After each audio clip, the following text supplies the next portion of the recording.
And welcome back to Open Line. Chuck Long here with attorney Kevin Kennedy. It is Ask an Expert evening. Ask an attorney. And I tell you what, so many of you calling in. We're going to jump right back into this because we do want to get to as many calls as we possibly can during the hour. So Kevin, we're going right back to the lines. We're going to Arlene. She is online with us. So Arlene, thanks for your patience. And do you have a question or a comment for Kevin? I have a question. Okay, go ahead.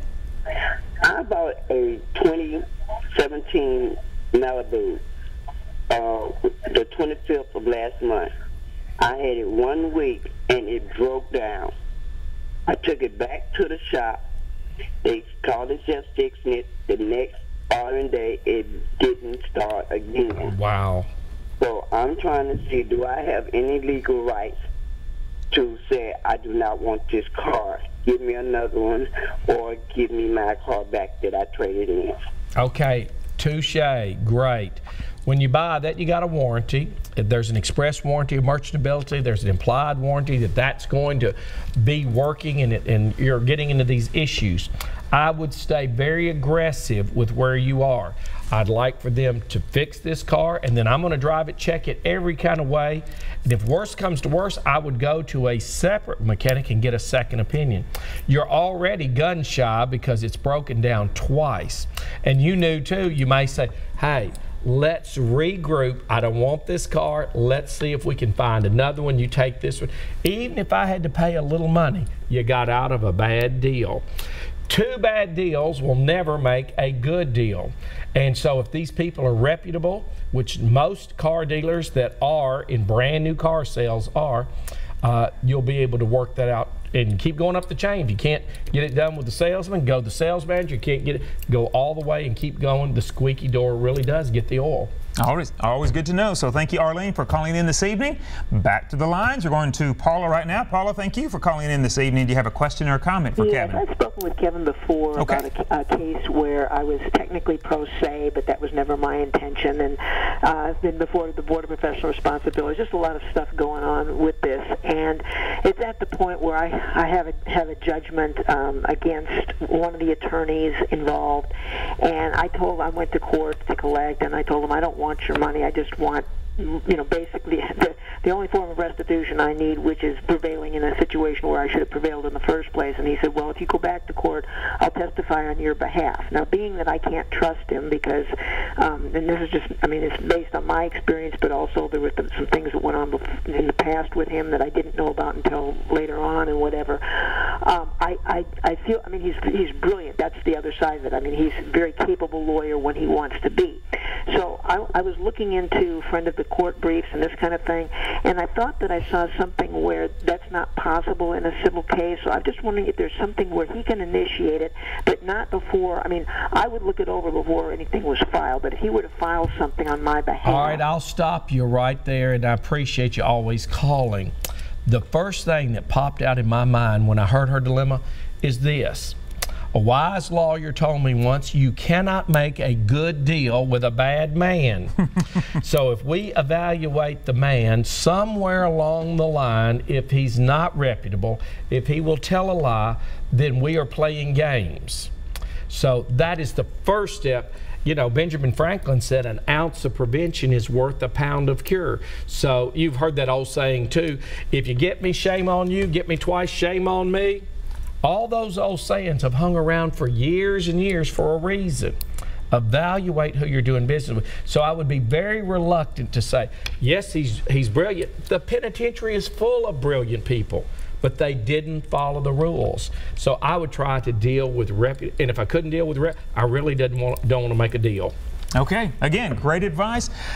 As you're watching tonight, if you're just tuning in, we just want to let you know it is Ask an Expert. We are talking to Kevin Kennedy from the Kennedy Law Firm. Ask an Attorney. A lot of you on the lines. If you have questions, whether it's for you, whether it's maybe for a friend or a family member, make sure you give us a call. Right back to the lines right now. So we do appreciate Paula calling in. Thank you, We Paula. are going back, right, and Paige is on the line with us right now. So Paige, thank you for calling in. Do you have a question or a comment?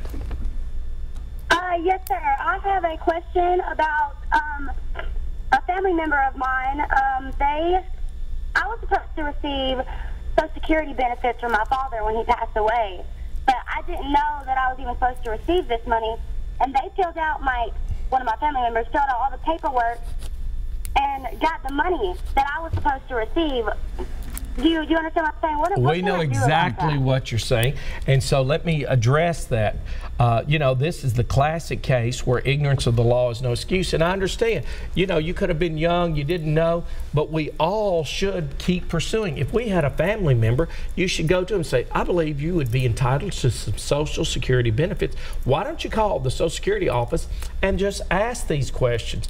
And now, this person that took that money, unless they placed it in trust, there is a problem. They could be prosecuted for fraud. They could be prosecuted for breach of trust. And again, if there's a civil lawsuit, if you were a minor, you have 1 year, or you can go all the way till you're 18 and then a year.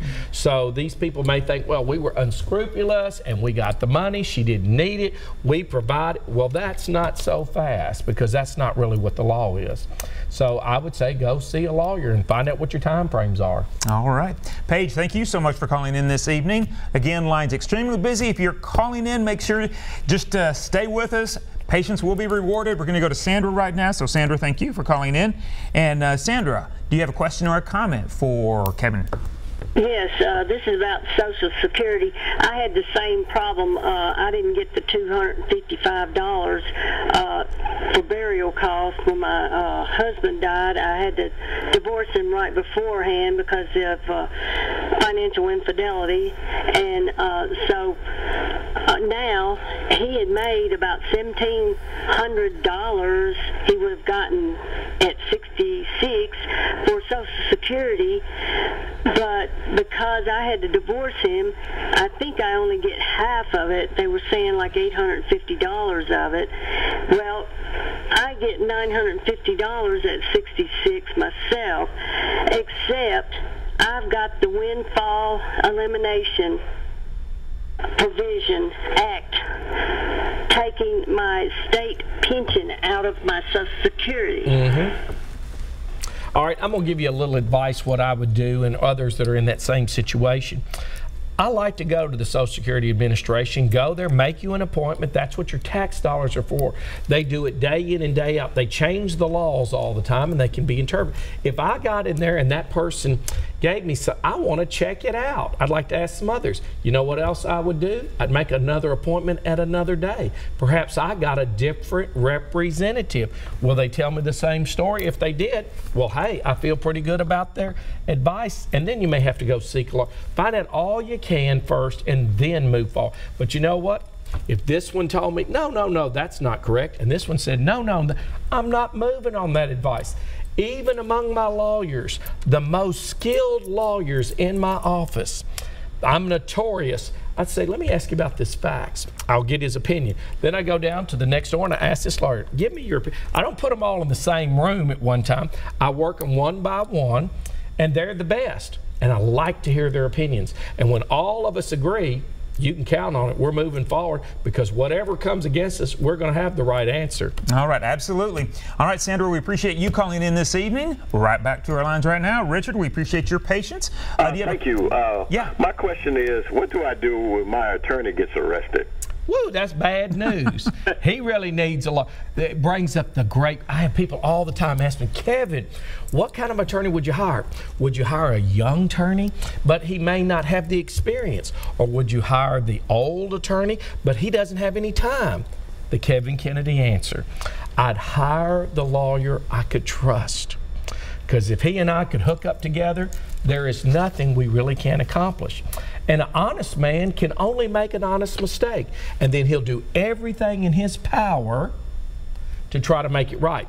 If my lawyer got arrested, that throws up every flag in the world. I'd like to hear what the anyone can be charged at any time, but I'd like to hear what those circumstances are, because how is he, if we ended up in going in front of a jury, how is the jury going to perceive it when the district attorney says, well, we've charged him and his lawyer's under indictment right now? Well, golly, I don't want his guilt associated with myself, so I would look really hard. You know, guilt by association, we didn't say it, that's what the public says. What is the perception? And one of the things, you know, I won 11 jury trials in a row. These were a lot of counts. What was your secret? And I really believe that the credibility of the lawyer, when he makes a statement, can you believe him? What is his reputation?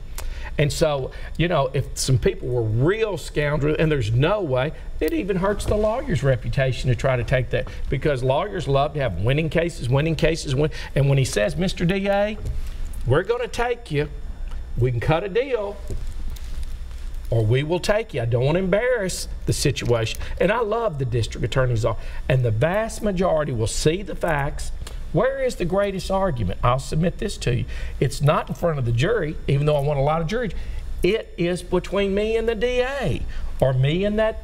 That's where we make our greatest argument. They make the sense, close them, get away. A lot of great insight.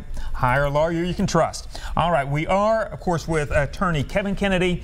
We are on OpenLine. We have a lot of you online with us right now. We do need to take a short break, but hang online with us. We'll get to those calls right after this break. So come on back to OpenLine.